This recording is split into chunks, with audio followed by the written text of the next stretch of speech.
संख्याएं। परिमेय संख्याएं क्या होती हैं ये समझने से पहले हम ऐसी संख्याओं के बारे में पढ़ते हैं जो आप पहले से पढ़ते हुए आ रहे हो, तो एक तरह से हम उसको रिवाइज कर रहे हैं। सबसे पहले हमारे पास है प्राकृत संख्या। प्राकृत संख्या कौन सी होती है? वो संख्याएं जो 1 से शुरू हो रही है, जैसे कि 1, 2, 3, 4, 5 और इस तरह से आगे जितनी भी संख्याएं, ये सारी प्राकृत संख्याएं हैं। उसके बाद दूसरे नंबर पे आती है पूर्ण संख्या। पूर्ण संख्या क्या होती है? पूर्ण संख्या हमारी शुरू होती है 0 से। बाकी इसमें वही चलता है 1, 2, 3, 4 ये सब चलता रहेगा, लेकिन इसमें 0 भी आ जाता है। ठीक है। उसके बाद हमने पूर्णांकों के बारे में पढ़ा हुआ है, तो पूर्णांक क्या होते हैं? इसमें हमारे पास प्राकृत संख्याएं भी आती हैं, पूर्ण संख्याएं भी आती हैं। उसमें धनात्मक और ऋणात्मक दोनों आ जाते हैं। धनात्मक और ऋणात्मक क्या होता है? धनात्मक मतलब जैसे कि 1 है, 2 है, 3 है, 6 है, 7 है, इस तरह से कोई भी अगर नंबर है ये सब किसमें आते हैं? धनात्मक में। लेकिन इन्हीं संख्याओं में अगर मैं इसको लिख दूं -1, -2, -6 या फिर -294, तो अब ये जो आगे माइनस लग रहा है इससे ये संख्याएं ऋणात्मक बन गई, और धनात्मक और ऋणात्मक दोनों ही पूर्णांकों में आते हैं। मतलब ये सभी संख्या और साथ में जितनी ऋणात्मक संख्या है वो भी पूर्णांकों में आती है। ठीक है, समझ में आ गया?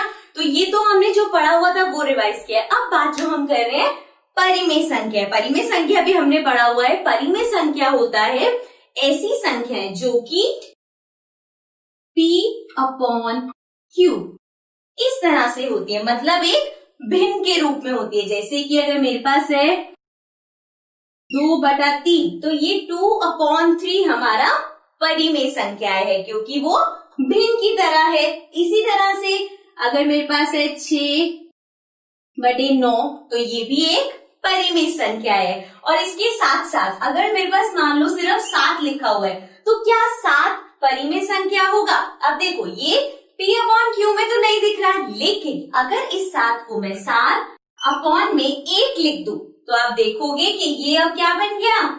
एक भिन्न की तरह बन गया। मतलब ये भी एक, अगर खाली 7 भी केवल है तो वो भी हमारे पास एक परिमेय संख्या है। ठीक है। अब जैसे हमारे पास पूर्णांक होते हैं धनात्मक और ऋणात्मक, उसी तरह से परिमेय संख्या भी हमारे पास होती है धनात्मक। जैसे अभी हमने देखा 2/3, 6/9 या 7 इस तरह की कोई भी। इसमें भी आपके पास ऋणात्मक होती है, जैसे कि अगर यही होता -2/3, तो ये भी एक परिमेय संख्या है। कौन सी वाली? ऋणात्मक वाली। ठीक है। तो ये ध्यान रखना है कि जो परिमेय संख्या है उसमें जो आपका नीचे वाला हर है, जैसे यहाँ पे हम क्यों लिख रहे हैं, तो ये कभी भी 0 नहीं हो सकता। अगर कोई भी आपके पास संख्या है उसके नीचे 0 लग गया तो वो हमारे पास परिमेय संख्या नहीं माना जाएगा। ठीक है। तो हमने देखा परिमेय संख्या भिन्न की तरह होती है। वो धनात्मक भी हो सकती है, ऋणात्मक भी हो सकती है, लेकिन जो उसका नीचे वाला हर है वो कभी भी 0 नहीं हो सकता। एक चीज और, अगर सिर्फ आप 0 लो तो ये 0 भी हमारे पास परिमेय संख्या माना जाता है, लेकिन हर कभी भी 0 नहीं हो सकता। खाली 0, जैसे अभी हमने यहाँ पे 7 की बात करती, 7 परिमेय संख्या, इसी तरह से 0 भी परिमेय संख्या है, लेकिन Q कभी भी 0 नहीं हो सकता। ठीक है। तो परिमेय संख्या समझ आ गई। अब आते हैं अपने अगले टॉपिक पे। अब हम बात करते हैं परिमेय संख्याओं के कुछ गुण धर्म होते हैं। अब अलग अलग तरह के होते हैं, और ये जितने भी हैं सबको हम इन 4 चीजों के आधार पर पढ़ेंगे। मतलब जमा करना, घटाना, गुणा करना या भाग करना, इसके आधार पे हम इसे पढ़ेंगे। सबसे पहला जो हमारे पास गुण धर्म है वो है संवृत। अब संवृत में होता क्या है, जैसे कि अगर मैं एक उदाहरण लेती हूँ, 6 को 4 में मैं जमा करती हूँ तो हमारे पास क्या आएगा? 10। ठीक है। अब यहाँ पे मैंने क्या किया, 2 संख्याओं को, 2 प्राकृत संख्याओं को जमा किया, तो जो मेरे पास उत्तर आया वो भी प्राकृत संख्या आया। तो यही अब हम देखेंगे परिमेय संख्याओं के साथ। मतलब कि अगर 2 परिमेय संख्याओं का आप योग देख रहे हो, मतलब उन्हें जमा कर रहे हो, तो क्या आपके पास जो उत्तर आएगा वो परिमेय संख्या होगा? तो इसमें होगा हाँ। अगर हम दो परिमेय संख्याओं का योग करते हैं, उदाहरण लेते हैं, अगर मेरे पास है 2/4 और इसमें मुझे जमा करना है 6/4। अभी यहाँ पे जो मैं उदाहरण ले रही हूँ उसमें मैं हर एक जैसे ले रही हूँ ताकि हमें जमा करने में आसानी हो। तो ये हमारे पास आ जाएगा 8/4। अब 8/4 एक परिमेय संख्या, मतलब कि अगर एक परिमेय संख्या में दूसरी परिमेय संख्या में हमने जोड़ किया है तो उत्तर में हमारे पास परिमेय संख्या आएगा। मतलब कि योग में ये जो संवृत धर्म है ये चलता है। अब दूसरा आता है घटाना, मतलब कि माइनस कर रहे हो। अब यहाँ पे है कि अगर एक परिमेय संख्या में से हम दूसरी परिमेय संख्या को घटाते हैं तो जो उत्तर आएगा वो भी एक परिमेय संख्या होगा। तो मतलब ये भी सही है, ठीक है। तीसरा है गुणा करना। अब यही बात करेंगे हम, दो परिमेय संख्या का अगर आप गुणन कर रहे हो तो जो उत्तर आएगा वो भी परिमेय संख्या होगा, ठीक है।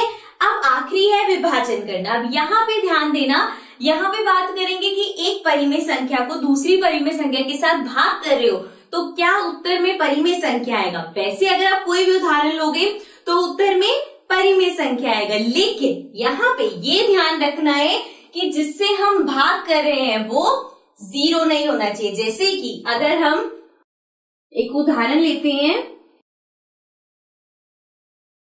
6/4 ले लिया मैंने, ये एक परिमेय संख्या है। फिर मैंने 0 ले लिया, 0 भी एक परिमेय संख्या है। तो इन दोनों का अगर मैं भाग कर रही हूं तो उत्तर परिमेय संख्या नहीं आएगा। समझ में आया? क्योंकि अगर आप किसी को भी 0 से भाग करोगे तो उत्तर कुछ भी नहीं आता। तो इसका मतलब यहाँ पे जो ये हमारा संवृत्त है ये विभाजन में नहीं चलेगा, लेकिन सिर्फ तभी अगर आपने जो दूसरी परिमेय संख्या, दोनों में से कोई भी एक परिमेय संख्या को अगर 0 लिया है। इसके अलावा अगर हम यहाँ पे कोई और परिमेय संख्या लेते, जैसे कि इस तरह का कुछ लेते, तो ये इसका उत्तर भी परिमेय संख्या आएगा। लेकिन ये ध्यान रखना है, जब हम विभाजन की बात करते हैं तो उसमें संख्या दोनों में से कोई एक भी 0 नहीं होनी चाहिए, ठीक है। तो ये था हमारा पहला गुणधर्म। अब आते हैं अगले पे। अब बात करते हैं दूसरे गुणधर्म की, जो कि है क्रम विनिमयता। अब इसमें क्या होता है, देखो, अगर मैं इस पे लिखूं a + b = b + a, इसका क्या मतलब है कि अगर आपके पास दो संख्याएं हैं तो उसको आप किसी भी क्रम में जमा करो तो वो बराबर ही रहेगा। समझ में आया क्या है? ये हमने लिखा। अब इसका एक उदाहरण ले लेते हैं, उससे ज्यादा अच्छे समझ आ जाएगा। 4 + 3, ठीक है। तो a हमने यहाँ पे रखा 4, b रखा 3। अब इसको मैं कह रही हूँ कि ये बराबर होगा 3 + 4 से, मतलब 4 को 3 में जमा करो या 3 को 4 में जमा करो, वो बराबर होगा। देखते हैं, 4 में 3 जमा करेंगे क्या आएगा? 7, है ना। 3 में 4 जमा करेंगे 7। तो इसका मतलब क्या है, किसी भी क्रम में हम जमा कर रहे हैं तो वो बराबर आ रहे हैं। अब यही बात करते हैं परिमेय संख्याओं में। अगर परिमेय संख्याओं में आप योग कर रहे हो, मतलब कि दो परिमेय संख्याओं को आपस में जमा कर रहे हो, तो चाहे आप पहली और दूसरी करो या दूसरी और पहली, मतलब किसी भी क्रम में करो वो बराबर रहेगा। तो मतलब पहला वाला ये पहले आधार पे हाँ होगा कि वो बराबर होगा। दूसरा हम बात करते हैं घटाना, मतलब कि अगर एक परिमेय संख्या में से आप दूसरी परिमेय संख्या को घटा रहे हो, जैसे कि उदाहरण ले लेते हैं 6/4, इसमें से हम 5/4 को घटा रहे हैं तो उत्तर में मेरे पास आएगा 1/4, ठीक है।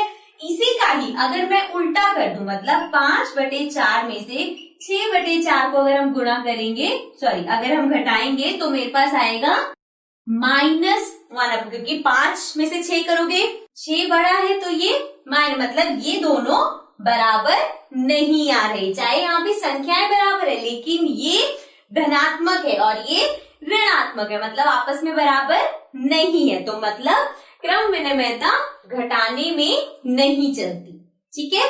दूसरा है, फिर तीसरे नंबर पे है गुणा करना, मतलब दो परिमेय संख्या को किसी भी क्रम में आप गुणा करो उत्तर वही आएगा। तो मतलब गुणा में भी ये चीज चलेगी। अब यही अगर हम विभाजन में बात करें तो ये नहीं होगा। मतलब कि जैसे अगर हम इसी को ही ले रहे हैं तो 6/4 को अगर आप भाग कर रहे हो 5/4 से, तो जो भी आपका उत्तर आएगा वो इसके बराबर नहीं होगा। ठीक है, ऐसे जैसे हम यहाँ पे एग्जांपल ले रहे हैं ऐसे आप कोई भी नंबर्स दे सकते हो उदाहरण के तौर पे और उसको करके देख सकते हो। तो विभाजन में ये नहीं चलेगा। तो मतलब क्रम विनिमयता जो है वो योग और गुणा में काम करती है। मतलब योग और गुणा में किसी भी क्रम में आप करोगे उत्तर वही रहेगा, लेकिन घटाने में और विभाजन करने में उत्तर सेम नहीं रहता। ठीक है, तो ये था हमारा दूसरा गुणधर्म। अब आते हैं तीसरे नंबर पे। अब आते हैं तीसरे गुणधर्म पे। तो तीसरा हमारे पास है साचर्यता। इसमें क्या होता है, साचर्यता के हिसाब से अगर मेरे पास 3 संख्याएं हैं, मान लो A, B, C, तो मेरे पास ये 3 संख्याएं हैं। अब अगर आपके पास देखो कोई भी 3 संख्या है, मान लो आपके पास 2 + 3 + 4। अब इन तीनों को अगर आपको जमा करना है तो आप कैसे जमा करते हो सकता है हम ऐसे कहें 2 और 3 कितने हुए 5 और फिर उसमें 4 जमा कर दिया, या फिर 4 और 3 हमने देखा कितने हुए और उसमें 2 जमा कर दिया। मतलब पहले कोई 2 करोगे फिर उसमें तीसरा जमा कर दोगे। अब इसी को ही इन्हीं 3 संख्याओं में मान लो यहाँ पे मैंने पहले दोनों को करा और फिर जो आया उसमें तीसरी को जमा कर दिया, या फिर पहले की छोड़ दी बाद की दोनों को किया पहली वाली को उसमें जमा कर दिया, तो उत्तर दोनों में समान रहेगा। मतलब ये एक दूसरे के बराबर है। अब यही चीज हम देखेंगे परिमेय संख्या के साथ। परिमेय संख्या में अगर आपके पास 3 संख्याएं हैं तो उसमें अगर आपने पहली 2 जमा करी फिर तीसरी उसमें जमा करी, या पहली वाली छोड़ दी और बाकी की 2 जमा करके पहली वाली को जमा किया, तो वो बराबर रहेगा। ठीक है, उदाहरण के लिए हम ले लेते हैं यहाँ पे, मान लो हमारे पास है 2/5 और इसमें हमें जमा करना है 3/5 और इसमें जमा करना है 6/5। ठीक है, अब ये 3 आपके पास परिमेय संख्या है। अब मैंने इसमें पहले इन दोनों को जमा कर रही हूं तो मेरे पास आएगा 5 और 3 में 2 जोड़ेंगे तो ये आ गया 5 और फिर इसमें जमा कर रहे हैं 6/5, तो क्या आएगा 5 और 5 में 6 करेंगे 11, तो हमारे पास आ गया 11/5। अब इसी को ही मैंने अगर आखिर की 2 पहले जमा कर लूं, मतलब इन दोनों को, तो ये आया 5, 6 और 3 को जमा करेंगे तो हमारे पास आएगा 9। अब इसमें हम जमा कर रहे हैं जो हमने पहली की छोड़ी है, मतलब 2/5, तो ये आ गया 5 और 9 और 2 को जमा करेंगे तो हमारे पास आएगा 11। तो आपने देखा उत्तर हमारे पास दोनों में समान आ रहा है। इसका मतलब जो हमने यहाँ पे पहला है अगर उसका योग कर रहे हो 3 संख्याओं का, तो इसका मतलब इस आधार पे सचारता चलेगा। ठीक है, अब बात करते हैं घटाने पे। अब जो यहाँ पे हम जमा कर रहे थे, अगर यही होता कि इसको घटाना है, मतलब आपके पास 3 संख्याएं हैं और आप उनको एक दूसरे में से हमें उन्हें घटाना है, तो परिमेय संख्या में या अगर वैसे भी करोगे तो ये बराबर नहीं आएगा। उदाहरण ले लेते हैं इसमें भी एक बार।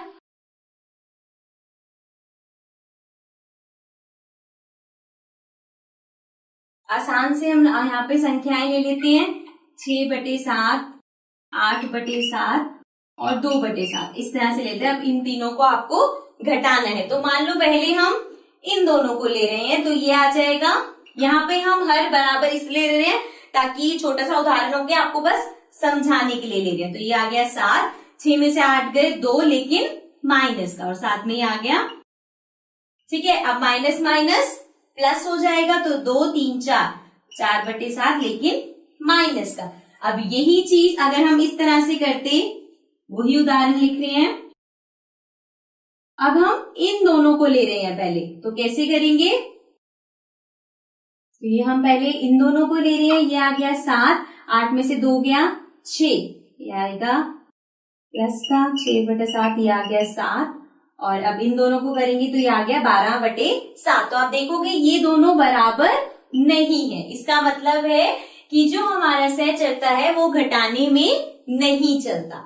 ठीक है, इसी तरह से अगर आप 3 संख्याओं को गुणा कर रहे हो तो वो पहले चाहे आप आगे की दो लो या तीसरी वाली को पहली वाली से करो, किसी भी क्रम में करो, वो उत्तर हमेशा बराबर रहेगा। ठीक है। तीसरा है और आखिरी है हमारे पास विभाजन करना। विभाजन करने में भी यही रहेगा कि अगर आपके पास दो संख्या और उनको आप इस तरह से भाग कर रहे हो तो वो बराबर नहीं आएंगे। तो इसका मतलब है यहाँ पे आपको जो मेन चीज या ध्यान में रखनी है वो ये रखनी है कि ये जो अलग अलग हमारे पास गुणधर्म है वो किस किस में चलते हैं, किस किस में नहीं। तो हमने देखा सहजता हमारे पास योग और गुणा कर रहे हो तो चलेगा, अगर घटा रहे हैं या विभाजन कर रहे हैं तो नहीं चलेगा, मतलब बराबर नहीं आएगा। ठीक है। अब आते हैं अगले टॉपिक पे। अब बात करते हैं हम वितर्कता की। वितर्कता में क्या होता है, पहले हम एक उदाहरण लेते हैं। अगर आपके पास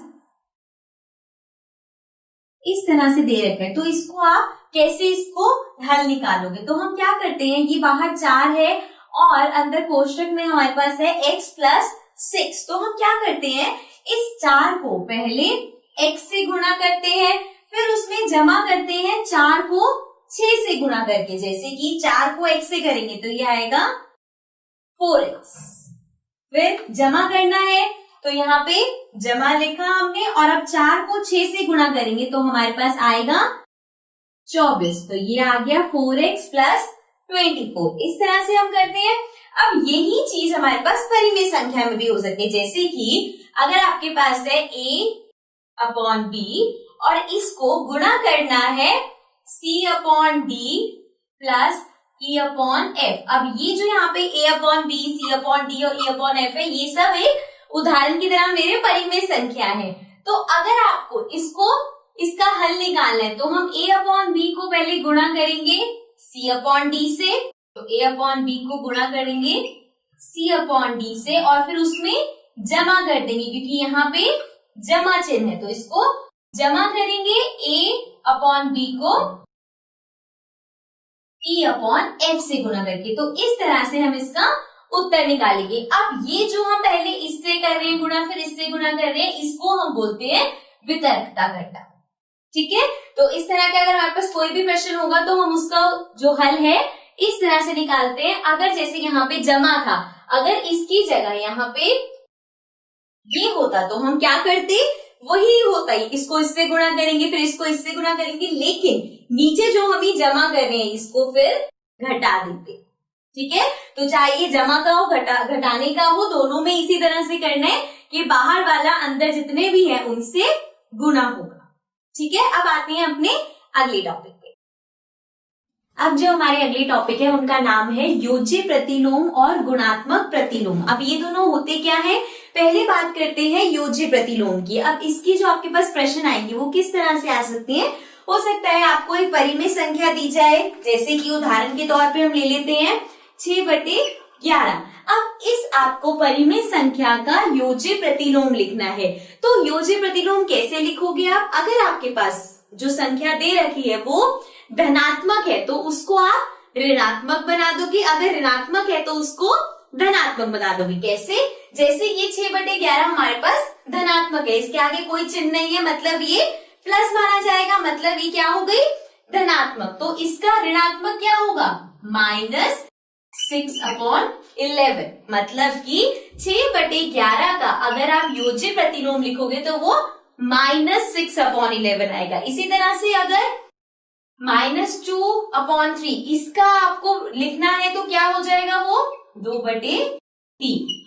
समझ में आया, मतलब धनात्मक ऋणात्मक बन जाएगा और ऋणात्मक होगा तो उसे धनात्मक बना देंगे। अब बात करते हैं गुणात्मक प्रतिलोम की। गुणात्मक प्रतिलोम में क्या होता है, यही उदाहरण ले लेते हैं। अगर आपके पास ये है तो आपको अगर दिया जाए कि इस परिमेय संख्या का गुणात्मक प्रतिलोम लिखना है तो हम क्या करते हैं, इसका व्युत्क्रम। व्युत्क्रम क्या होता है, व्युत्क्रम में जो आपका अंश है वो हर बन जाता है और जो हर है वो अंश बन जाता है। मतलब 6/11 है तो ये 11/6 बन जाएगा। ठीक है, चिन्ह नहीं बदलेगा, धनात्मक है तो धनात्मक ही रहेगा, ऋणात्मक है तो ऋणात्मक ही रहेगा। जैसे अगर है -2/3 तो ये हो जाएगा -3/2, माइनस का माइनस ही रहेगा, बस इसका ऊपर नीचे हो जाएगा, जिसको हम व्युत्क्रम कहते हैं। ठीक है, तो अब आते हैं अपने अगले टॉपिक पे।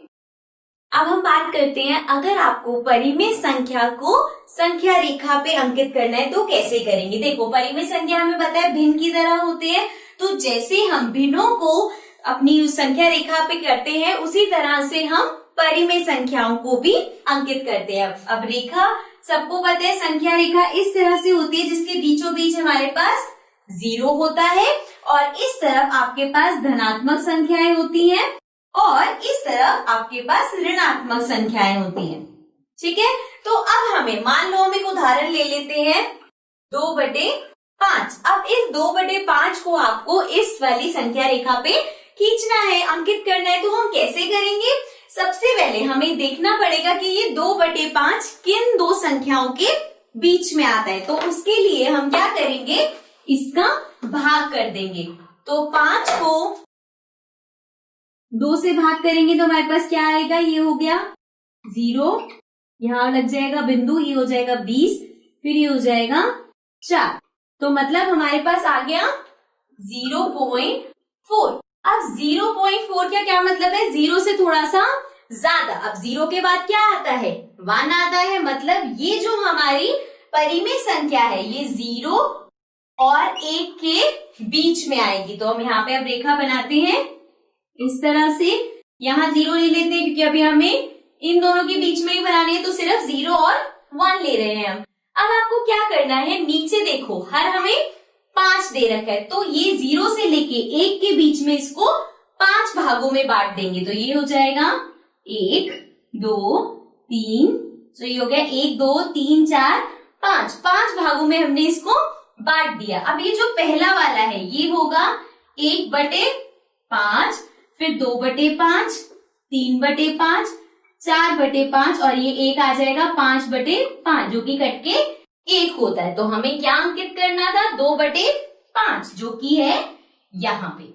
ठीक है, तो इस तरह से अगर आपके पास परिमेय संख्या दे रखी होगी तो उसको भाग करके सबसे पहले आप देखोगे कि वो किन दो संख्याओं के बीच में आ रहे हैं और फिर उसको इस तरह से अंकित कर दोगे। अब यहाँ पे एक और चीज का ध्यान रखना है, अगर यही हमारे पास ऋणात्मक होती, मतलब -2/5 होता, तो सेम वही करते, वैसे ही आप भाग निकालते, लेकिन फिर ये 0 और 1 नहीं, 0 और -1 के बीच में होती। ठीक है, तो हम इस तरफ को रेखा लेके जाते हैं और उसी तरह से 5 भागों में डिवाइड करके हम अंकित कर देते -2/5। ठीक है, अब आते हैं अपने अगले टॉपिक पे। अब आते हैं इस चैप्टर के आखिरी टॉपिक पे, जो कि है दो परिमेय संख्याओं की बीच की परिमेय संख्या। अब इसका क्या मतलब होता है, उदाहरण पहले हम साधारण सा लेते हैं। अगर मैं यहाँ पे लिख रही हूँ 4 और यहाँ लिख रही हूँ 7 और मैं आपसे पूछूं 4 और 7 के बीच की संख्याएं बताओ, तो सबको पता है 5 आता है, 6 आता है ना। 4 और 7 के बीच में 5 और 6 आते हैं। उसी तरह से अगर आपको दो परिमेय संख्याएं दे दी जाएं और कहा जाए कि इनकी बीच की संख्या निकालो, तो कैसे निकालेंगे देखते हैं। पहले हम उदाहरण में ले लेते हैं, एक ऋणात्मक संख्या ले लेते हैं, एक धनात्मक संख्या ले लेते हैं। अब इन दोनों आपके पास ये जो परिमेय संख्या है इसकी बीच की संख्याएं निकालनी है। तो दो परिमेय संख्याओं के बीच की संख्या अगर आपको निकालनी है तो सबसे पहले जो उनके हर हैं हम वो बराबर करेंगे। जैसे यहाँ पे 5 और 10 है तो दोनों को हमें बराबर करना है। कैसे कर सकते हैं, 5 के टेबल में भी 10 आता है, 2 के टेबल में भी 10 आता है, तो मतलब दोनों को हम 10 बना सकते हैं। ये हमने जब भिन्न वाले चैप्टर करे हैं पिछली क्लासेस में तो हमने सीखा हुआ है। तो पहला मैंने लिया, अब 5 को 10 बनाना है तो मुझे 2 से गुणा करना पड़ेगा। नीचे 2 से गुणा किया है तो ऊपर भी करना पड़ेगा, तो ये हो गया -4 और ये आ गया 10। इसी तरह से इसको लेंगे, 2 को 10 बनाने के लिए 5 से गुना करना पड़ेगा, ऊपर वाले को भी 5 से गुना कर देंगे, तो ये आ गया 5 और नीचे आ गया 10। अब हमारे पास आ गया -4/10 और 5/10। अब इन दोनों में जो नीचे हर है वो समान है, तो हम ऊपर वाले देखेंगे। अब -4 और 5 के बीच में नंबर हो सकते हैं, जैसे कि -3, लेकिन अपॉन में 10 लिखेंगे। -3/10 या फिर -2/10, -1/10, 0, फिर 1/10, 2/10, 3/10, 4/10, इस तरह से बहुत सारी संख्या हो सकती है। अब अगर मान लो कि आपको बोला जाए 10 संख्या निकालनी है और इन दोनों के बीच में आपको 10 संख्याएं नहीं मिली, तो हम क्या करते हैं, जैसे हमने 5 और 2 को 10 बनाए तो हम इससे और बड़ी संख्या बनाएंगे। जैसे हम दोनों को 20 भी बना सकते हैं। 5 को 4 से गुना करेंगे तो 20 आएगा और 2 को 10 से गुना करेंगे तो 20 आएगा। तो आपको इससे और ज्यादा संख्याएं भी मिल जाएंगी। ठीक है, तो इस तरह से हम परिमेय संख्याओं के बीच की परिमेय संख्याएं निकालते हैं। ठीक है, तो अब आते हैं, ये हमारा टॉपिक लास्ट था, चैप्टर का इंट्रोडक्शन खत्म होता है। लेकिन हम, जैसे मैंने आपको बताया था, अब आपको एक चार्ट देंगे जिसमें इंग्लिश टू हिंदी हम ट्रांसलेट करके बताएंगे, जो हिंदी के आपके वर्ड्स हैं उसको इंग्लिश में क्या कहते हैं। अब आते हैं अपने चार्ट के ऊपर। तो इसमें सबसे पहला है प्राकृत संख्या, मतलब कि नेचुरल नंबर्स। उसके बाद है पूर्ण संख्या, जो कि होता है होल नंबर्स। पूर्णांकों को हम बोलते हैं इंटीजर्स। उसके बाद है धनात्मक संख्या, जो कि होते हैं पॉजिटिव नंबर। ऋणात्मक संख्या मतलब नेगेटिव नंबर। परिमेय संख्या, जो चैप्टर का नाम है, वो होता है रैशनल नंबर्स। उसके बाद है हमारे पास गुणधर्म, जो कि हम बोलते हैं प्रॉपर्टीज को। उसके बाद है हर, मतलब कि डिनोमिनेटर। अंश मतलब कि न्यूमिरेटर। उसके बाद है जो हमने प्रॉपर्टीज करी थी, सहचारता मतलब एसोसिएटिव। उसके बाद है वितर्कता, जो कि होता है डिस्ट्रीब्यूटिव। उसके बाद हमने पढ़ा था योज्य प्रतिलोम और गुणात्मक प्रतिलोम। तो योज्य प्रतिलोम होता है एडिटिव इनवर्स और गुणात्मक प्रतिलोम होता है मल्टीप्लिकेटिव इनवर्स, और व्युत्क्रम हमारा होता है रेसिप्रोकल। ठीक है, तो ये चार्ट है, आप चाहो तो इसे नोट डाउन कर सकते हो ताकि जब एक्सरसाइजेस के आप क्वेश्चंस करो तो ये चार्ट आपको हेल्पफुल रहे। तो आज के लिए इतना ही, हम किसी और चैप्टर के साथ फिर से आएंगे। कमेंट सेक्शंस में जरूर बताइएगा कि आपको ये वीडियोस किस तरह की लग रही है, and also do subscribe our channel. Take care and bye bye.